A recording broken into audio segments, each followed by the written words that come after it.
저희 시댁 식구들 얘기를 먼저 해야 하는지 아니면 제가 살아온 얘기를 먼저 해야 하는지 모르겠네요.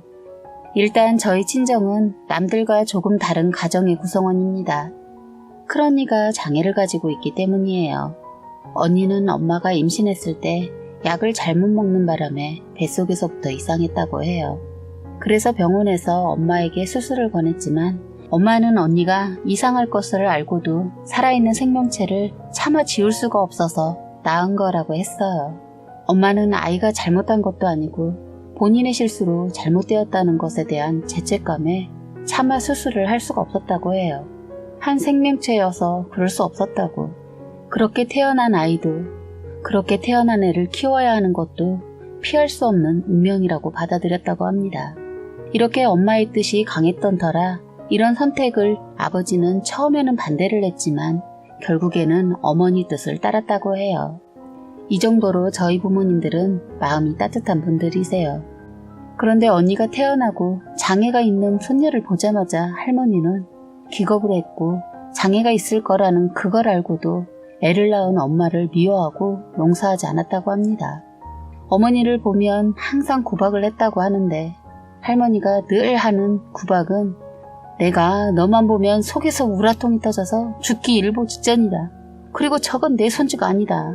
어디서 저런 사람 같지도 않은 것을 낳고도 어떻게 미역국을 처먹었는지 이런 식으로 계속 엄마한테 말했다고 하더라고요.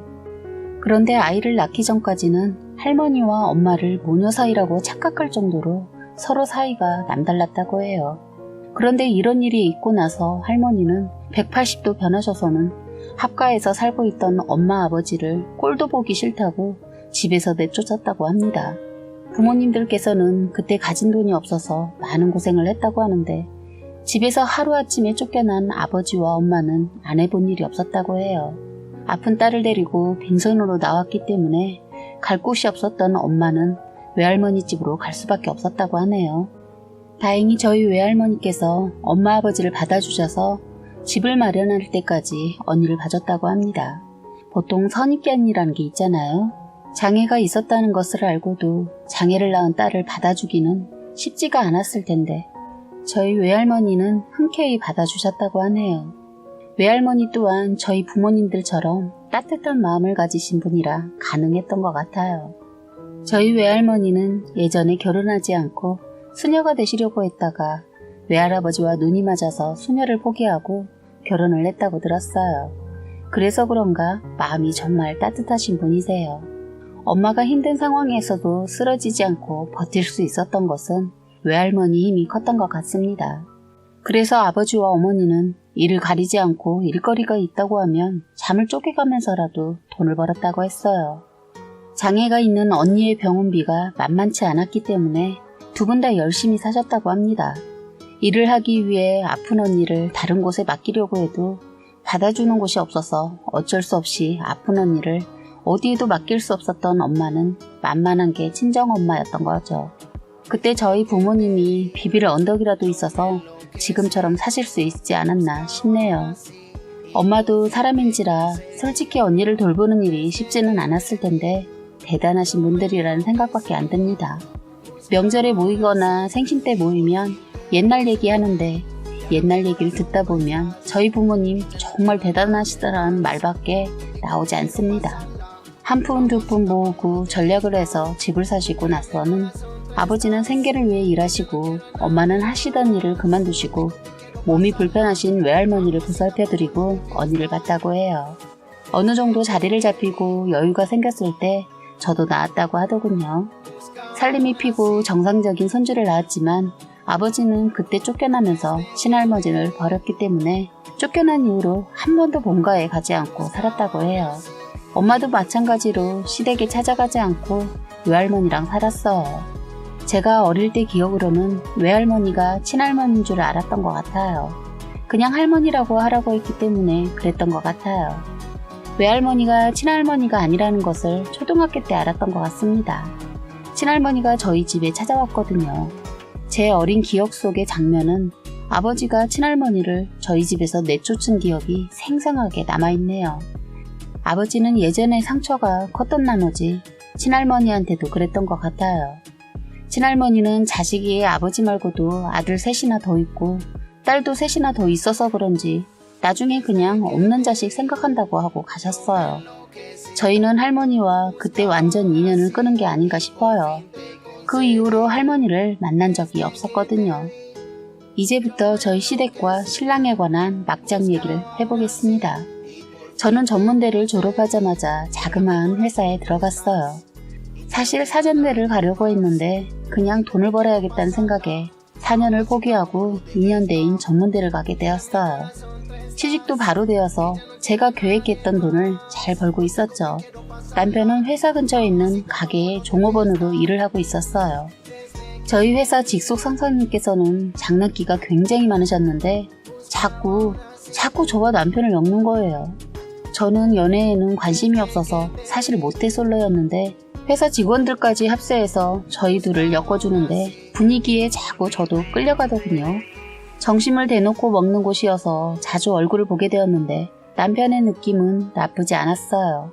점심시간에 손님과 직원으로 만나다 보니 많은 얘기는 나누지 못해서 그냥 눈도장 정도 찍는 사이였는데 어느 날 남편이 저에게 노란색 메모지 한 장을 건네주더군요. 거기에 적혀있는 것은 신랑의 전화번호였어요. 갑작스런 신랑의 행동에 난감했어요. 앞으로 계속 밥을 먹으러 가야 하는데 단번에 거절하기도 뭐해서 한번 보자는 톡을 날렸더니 바로 톡이 오더군요. 사실 가게에서 날 보고 나서 마음에 들었다고 하면서 데이트하자고 자기 쉬는 날 영화 보자고 하더라고요. 저도 아까 잠깐 말했듯이 그 사람의 분위기와 인상 그리고 외모가 깔끔하고 괜찮아서 나쁘지 않아서 허락을 하고 그때를 시작으로 사귀면서 연애를 시작하게 되었어요. 그렇게 저희는 석 달 정도 연애를 하면서 신랑에게 궁금한 것을 물어봤어요. 왜 자기는 회사에 다니지 않고 식당에서 알바를 하는 거야? 기술도 없고 그렇다고 회사에 들어가 오랫동안 앉아있는 성격이 못 돼서 그냥 배우는 게 도둑질을 하고 이게 편해. 그럼 나중에 식당 할 거야? 지금 식당 일을 하면서 일도 열심히 배우고 있는데 돈 좀 벌고 기회가 되면 해야지. 그리고 내 꿈은 크게 가맹점 사업도 해서 꼭 성공하는 게 꿈이야 하더군요. 신랑은 고등학교 때부터 동네 피자집이며 자장면집에서 음식 배달하는 것을 해왔었고 고등학교 졸업하고 나서부터는 아예 식당 서빙을 했다고 해요. 성실히 일하는 모습과 직업에 귀천이 없다고 생각하는 저는 그런 모습이 좋아 보였어요. 요즘 시대에 더럽고 어렵고 하면 쳐다도 안 보고 놀고 먹고 지내는 사람들이 많은 걸 알고 있기에 괜찮은 사람이라고 느꼈어요. 나름 열심히 살고 있고 큰 그림을 가지고 있는 사람이구나 생각했네요. 그렇게 저희는 신랑의 일하는 시간에 맞추어서 연애를 했어요. 점심때에는 얼굴을 보아도 바쁜 시간대라 간단한 얘기 정도 나눌까 말까였고 제대로 된 연애는 신랑이 워낙 바빠서 가끔 밤에 만나거나 한 달에 2번 쉬었는데 그때도 거의 밤에 만나게 되었어요. 그래서 시간을 내서 멀리 장거리로 꽃구경을 가고 싶어도 시간이 여의치 않았어요. 그렇게 연애를 10개월 하고 있었는데 신랑이 얼굴 보기 어려우니까 우리 결혼하자고 하더군요. 저도 그러는 게 좋을 것 같다고 말하고 청첩장을 회사에 돌렸는데 그때 직장 상사나 동료들이 그러더군요. 날짜 잡아놓은 사람한테 이런 말 하긴 뭐하지만 결혼까지는 생각도 못했다고 하면서 괜찮겠냐고부터 묻더군요. 그러면서 혹시 임신이라도 해서 결혼하냐고까지 물었어요. 나이가 좀 있는 여자 상사분은 저보고 나이가 어려서 뭘 몰라서 그러는데 결혼은 확신이 있어야지 기대만으로 해서는 안 된다고도 말해줬어요. 하나같이 축하보다는 걱정을 하셨어요. 괜히 장난삼아 사귀라고 한 게 결혼까지 갈 줄은 몰랐다고 하면서 제가 결혼하는 게 자기들 잘못 있냐 걱정을 하셨어요. 그렇게 회사에서는 직장도 뚜렷하지 않은 신랑이랑 결혼한다고 하니 걱정 반, 대단하게 바라보는 반이더군요. 제대로 된 축하는 못 받았어요. 철없는 20대의 행동이라고 바라봤어요. 저도 처음에 신랑을 부모님께 소개했을 때 신랑 직장 때문에 살짝 걱정되어서 망설였는데 저희 부모님은 직업에 귀천이 있냐고 하시면서 열심히 살고 있어서 마음에 든다고 아버지께서 하시는 말씀은 그래 자네 말은 들었네. 지금 식당에서 일하고 있다고? 나쁜 짓만 아니라면 뭐든지 하나라도 열심히 하면 된다고 보네. 그리고 자네 꿈이 가맹점 사업도 한다고 했으니 열심히 해서 꼭 성공하길 빌겠네. 라고 하시면서 결혼을 허락해 주셨어요. 저는 신랑이 저런 정신 상태이면 뭐라도 할 것이라고 믿었어요. 그땐 그게 옳은 선택이라고 생각하고 부모님 또한 신랑을 좋게 보셔서 저는 결혼을 덜컥하고 말았네요. 그런데 다들 예상하셨겠지만 저의 결혼 생활은 완전 망했습니다. 완전 사기꾼 집안이랑 결혼을 했던 거였어요. 이놈이 인사 와서는 자기 꿈이 이렇고 저렇고 하면서 식당에서 잘 배워서 나중에 식당을 하게 되면 분점도 내고 싶다고 하면서 사업에 대해 거창하게 말을 했다고 했잖아요. 그런데 이놈이 우리 부모님을 농락한 거였어요. 뭐 처음에는 신랑이 결혼하고 석 달은 식당 일도 잘 나가고 성실하게 일했어요.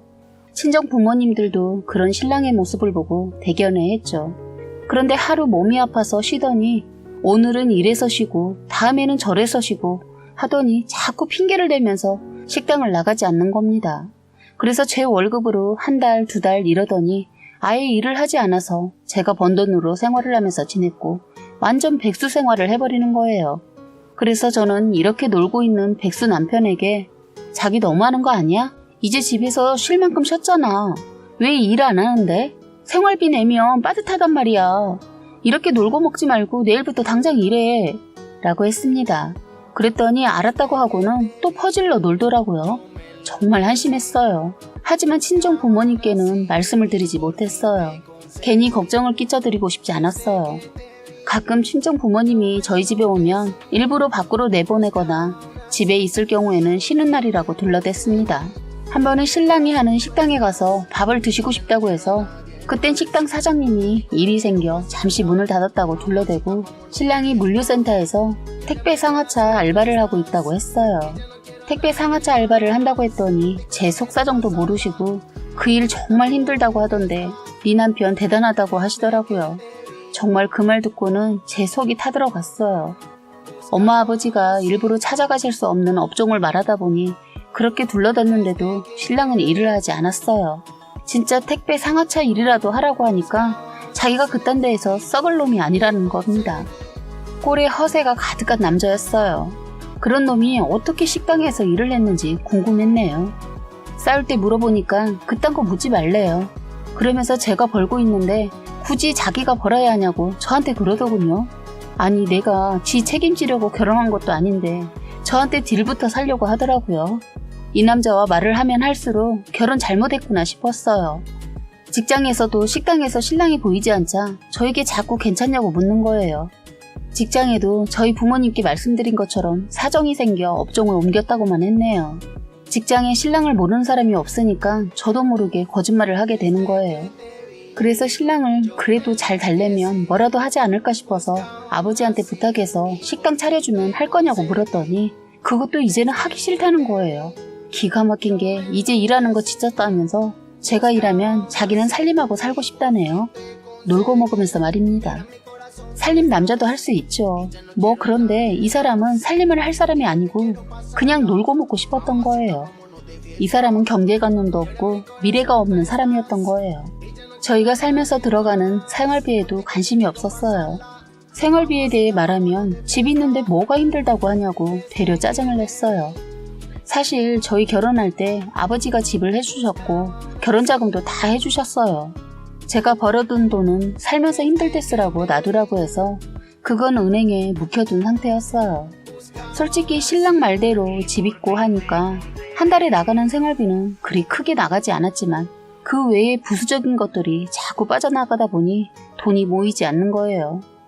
신랑은 왜 적금을 하는지 모르겠다고 하면서 저보고 답답하다고 하더군요.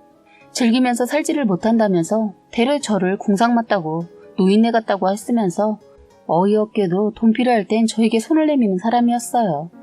시댁에서도 껐떡하면 아프다고 돈 붙여달라 하고 그동안 써온 가전제품도 제가 결혼하고 나니까 다 고장났다는 겁니다. 신랑이 일을 못해서 돈이 없어서 못해드린다고 했더니 시부모를 우습게 알아서 안 해주려고 거짓말하냐고 하지를 않나. 제가 일부러 그런 행동을 한다면서 들어가고 있는 적금이라도 깨서 돈 보내라고 하더군요. 이놈의 신랑놈이 제가 달달이 들어가는 적금이라 통장에 묵혀둔 것을 보고는 그걸 자기 엄마한테 말했는지 그때부터 무슨 일만 있으면 돈을 보내라고 하더군요. 이러는 것도 한두 번이지 이제 못해드린다고 했더니 혼수라고 생각하고 보내라네요. 기가 막혀서 따지고 들었어요. 결혼할 때 할 혼수 다 했으니까 바라지 말라고. 그리고 집도 저희 아버지가 했다고 하면서 대들었네요. 어머니 정말 너무하시는 거 아니세요? 그이가 결혼하면서 뭐 하나 해온 게 있는지 아세요? 지금 저희가 사는 집이며 가전제품, 가구 다 제가 했는데 왜 자꾸 말을 그런 식으로 하세요? 진짜 거짓말 하나도 안 보태고 신랑은 몸만 들어왔는데 이놈의 시댁은 아들이 2짝만 들고 결혼했는데 뭐가 그렇게 기세등등하고 자기 아들이 잘나서 제가 이러고 결혼한 줄 알고 울고 먹는 거예요.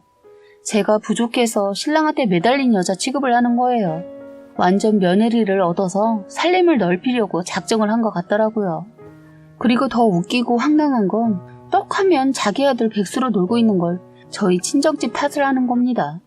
누구 집은 처가에서 건물을 사주고 누구는 장가 잘 가서 그 집 아들 차를 바꿨다네 등 그러면서 꼴랑 냉장고, 세탁기, 김치냉장고 바꿔주면서 생색내냐고 하더군요. 저 아가씨 때 일 다니면서 벌어둔 그 돈으로 해드리는 건데 이제 시집 온 며느리가 그 정도 해드렸으면 정말 잘한 거 아닌가요? 정말 완전 도둑놈의 심보를 가진 시어머니였어요.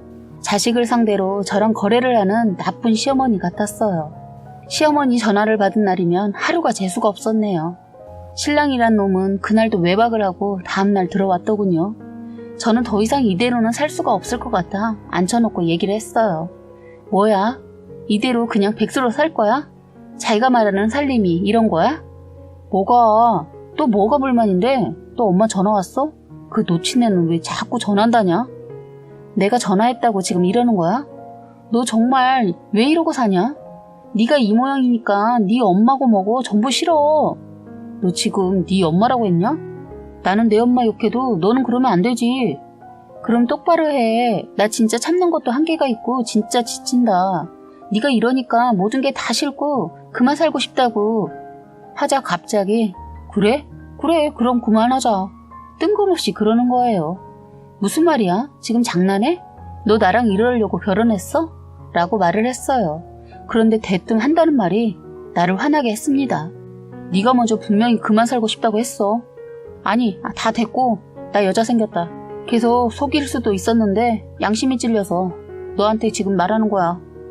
네가 양심이라도 있는 놈이었어? 아니 잘 됐네. 그래 이참에 헤어지자. 나도 너같이 생활력 없고 책임감 1도 없는 인간이랑 지긋지긋해서 못 살겠다. 라고 하곤 저희는 몇 마디 안 하고 그렇게 쉽게 이혼했습니다. 집도 제가 해오고 집안의 물건 다 제가 해온 거라 신랑놈은 못 만나가면 되었어요. 그 말만 하고 그놈 그날 집 나가버리더군요. 무책임하고 버러지 같은 놈이랑 결혼 6개월 만에 헤어지게 되었네요. 그 인간이랑 살면서 결혼 생활이랄 것도 없었네요. 혼인신고도 하지 않아서 진짜 잠깐 동거한 것 같았어요. 저는 신랑놈 나가자마자 결혼사진 다 찢어서 분리수거 해버리고 다음날 바로 집도 내놓고 친정으로 갔습니다. 아버지, 엄마 이 모든 사실 알고 그놈 가만두지 않겠다는 거 괜히 일 만들지 말고 넘어가자고 했더니 아버지 참으시더라고요. 그 한 달 사이 시어머니 전화는 없었어요. 그 전에 저한테 타간 돈 쓰고 있느라 잠잠하더군요. 그런데 한 달이 지나자 또 전화가 와서는 또 돈을 요구하는 거예요. 저희가 이미 끝난 줄도 모르고 있더군요. 이놈이 말을 안 한 모양이더라고요. 그래서 저는 전 시어머니에게 참 이 사람들 대책이 안 쓴 사람들이네. 이보세요 어머니. 내가 무슨 돈 떨어지면 돈 퍼주는 사람인가요? 며느리가 돈줄인 줄 아세요? 그리고 제발 정신 똑바로 차리고 사세요. 어떻게 된 게 어머니도 그렇고 아들도 그렇고 왜 그 모양이에요? 처음에 어머니 아들이랑 결혼할 때 성실해서 결혼했는데 인간 말종이더군요. 어떻게 자식을 그 모양으로 한심하고 대책 없이 키우셨어요? 그랬더니 뭐 이년아? 네 친정에서 그렇게 가르치듯? 시어머니한테 한다는 소리가 이 사람들이라고 했냐? 없는 집 며느리 들였다가 살다 별말을 다 듣네. 그리고 네 남편한테 지금 그게 할 소리야? 그러면서 한다는 소리가 장애 있는 언니 거들먹거리고 아버지 직업 가지고 거들먹거리면서 친정에 돈 다 대주고 있어서 아들이 화가 나서 일도 안 하고 그러는 거 아니냐고 따지는 거예요. 결혼할 때 아버지가 집이랑 혼수까지 전부 해준 거 알고 있으면서 저런 말도 안 되는 말을 짓거리더라고요. 거기에다 제가 벌어서 그동안 자기 아들 먹여 살리고 있다는 것도 알면서 그딴 말을 해서 황당했습니다. 제가 지금까지는 남편과 만나면서 저희 집이 잘 살고 있다라는 건 굳이 말하지 않았습니다. 그래서 시어머니도 저희가 그렇게 잘 사는 집안인 줄은 모르고 있어요. 시어머니 저희 아버지가 집 구해주신다고 들었을 때 신랑한테 그러더군요. 딸 하나는 아프고 그나마 멀쩡한 딸 하나는 제대로 시집 보내고 싶어서 자기네 흠 안 잡히려고 집 해준 걸 거라고 자기 아들한테 그러더군요. 그때 저는 이 사람들한테 일부러 감춘 것도 아니고 뭐 유치하게 자랑할 것도 아니어서 그땐 그냥 말하지 않았는데 이번에 시어머니 하는 짓 보고 그때 딱 한번 저희 친정을 자랑했습니다. 그래서 그랬죠. 누가 못 살아요? 저희요? 어머니 모르면 가만히 계세요. 저희 친정이 얼마나 부자인데. 아차, 그걸 몰랐구나. 저희 아버지 직업하고 행색 보고 우습게 하셔서 저희가 알거지라고 생각했나 보네요.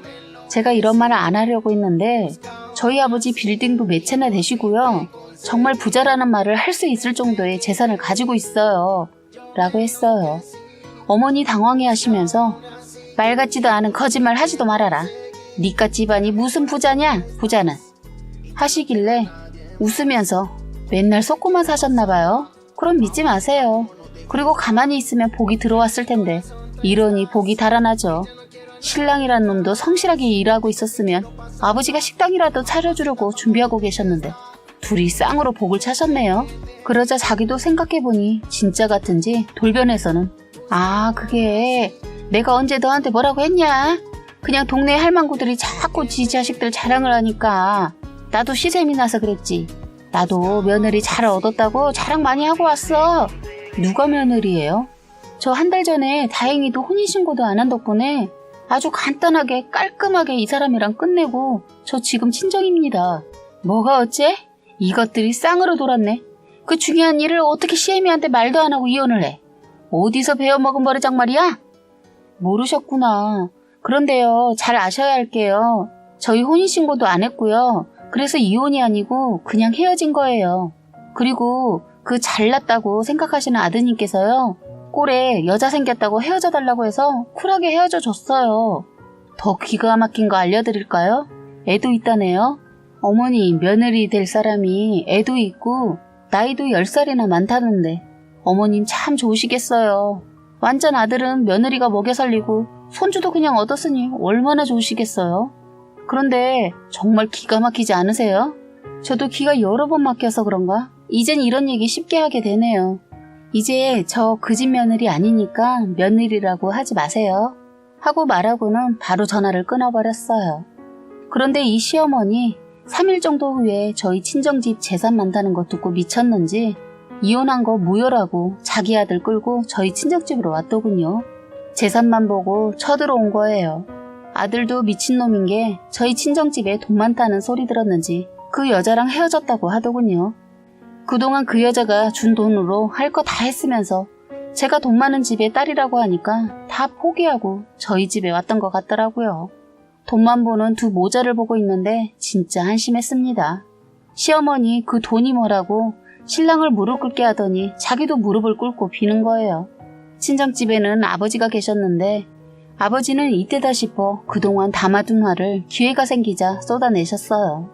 저희 아버지 신랑놈 보면 가만 안 둔다고 한 거 말리고 말려서 일부러 손 더럽히지 않으려고 깔끔하게 둘이 끝냈는데 제 발로 기어 들어왔더군요. 아버지는 신랑놈을 보자마자 화장실로 가시더니 대야에 물 한 대야를 퍼오시더니 신랑놈한테 퍼붓고 그 대야로 머리를 치시려다 바닥에 내동댕이 치시더군요. 옆에서 보고 있던 시어머니 옆에서 그 광경을 보고 놀랐는지 벌떡 일어나고는 아유 사돈 왜 그러세요? 참으세요. 애들이 철이 없어서 그만 이혼을 어른들 모르게 했나 본데 이 이혼 취소해야 하지 않겠어요? 분위기 파악 못하고 뚫린 입이라고 말도 안 되는 소리를 짓거리더군요. 아버지가 보다 못해 시어머니한테 사돈 내가 아파트 경비 나오고 내 큰딸이 장애라서 우리 딸 자경이가 우스웠나요? 애가 속이 깊어서 그동안 다 참고 살아보려고 했던가 본데 어른이면 어른답게 처신해야지. 어디 뜯어먹을 게 뭐가 있다고. 아들도 백수로 놀고 처먹고 있다는 거 뻔히 알았다면서 무슨 염치로 우리 애한테 돈 달라 살림살이 바꿔달라 했습니까? 참 경우가 바닥을 치십니다. 내가 안 싸둔 혼자 있어서 그동안 하고픈 말 많았는데도 참았는데 이게 지금 뭐 하자는 거요?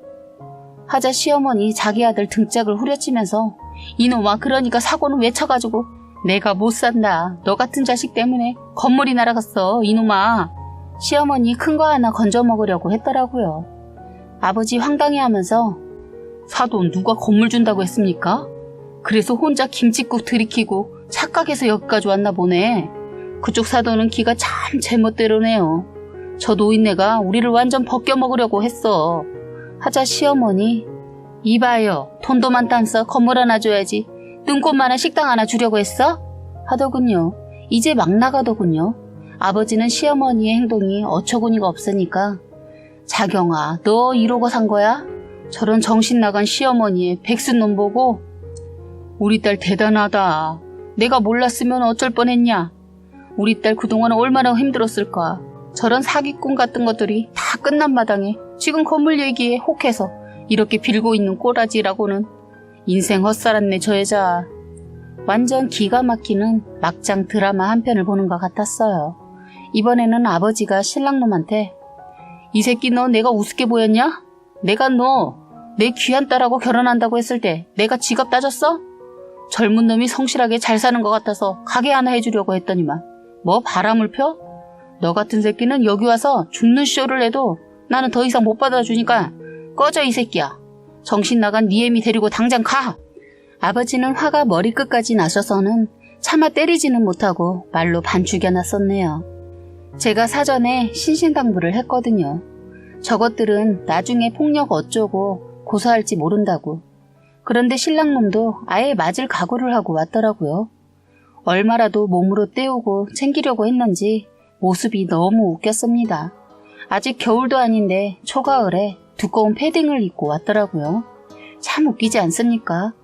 몸살 감기가 왔다고 해도 그건 입지 않을 것 같은 옷을 입었더라고요. 머리를 쓴다고 하고 왔더군요. 아버지가 당장 다 꺼지라는데 시어머니 한다는 소리가 결혼했다가 헤어졌으니까 그럼 위자료를 달라는 겁니다. 완전 무개념 시어머니더라고요. 아버지가 그랬죠. 이 양반이 그냥 좋게 좋게 말하고 끝내주니까 아직 정신들을 못 차렸네. 위자료 같은 소리 하고 있네. 잘 모르시나 본데 바람까지 피워서 손해배상 청구하면 사돈 살고 있는 집까지 팔아야 하는데 그걸 원하세요? 했더니 시어머니 쫄았는지 갑자기 자기 아들을 일으켜 세우면서 가자고 하더군요. 신랑놈 자기 엄마 손에 질질 끌려 나가더군요. 아버지도 시어머니도 신랑놈도 법에 대해 다 모르니까 이런 말이 통하더군요. 아버지는 집안에 들어가셔서는 소금을 한 움큼 퍼오시더니 대문 밖으로 뿌리시면서 돈만 밝히고 재수없는 악군들은 물러가라 물러가라 동네가 떠나갈 정도로 시어머니와 전남편 들으라고 소리쳤어요. 그때 그 장면이 죄송스럽기도 했지만 얼마나 웃기던지. 아버지에게 이런 일을 겪게 해드려 죄송한 마음에 움츠리고 있는 저에게 그러시더군요. 자경아, 너만 괜찮으면 됐어. 아버지는 너만 안 아프면 돼. 이런 일쯤이야 아무것도 아니야. 다시 일어나서 훨훨 날아다녀. 세상에 놀린 게 남자다. 저런 놈은 일부인데 길 가다 실수로 똥 밟았다고 생각해. 우리 딸, 아버지는 항상 네 편이다 하셨어요. 엄마도 저에게 괜찮다고 제 잘못이 아니라고 다독여 주셨어요. 저는 이런 부모님이 계셔서 이 일을 훌훌 털어버리고 일어나 지금은 회사에 잘 다니고 있어요. 아직 20대이니까 지금은 열심히 일에만 집중하고 살려고 합니다. 아버지, 엄마 늘 감사해요.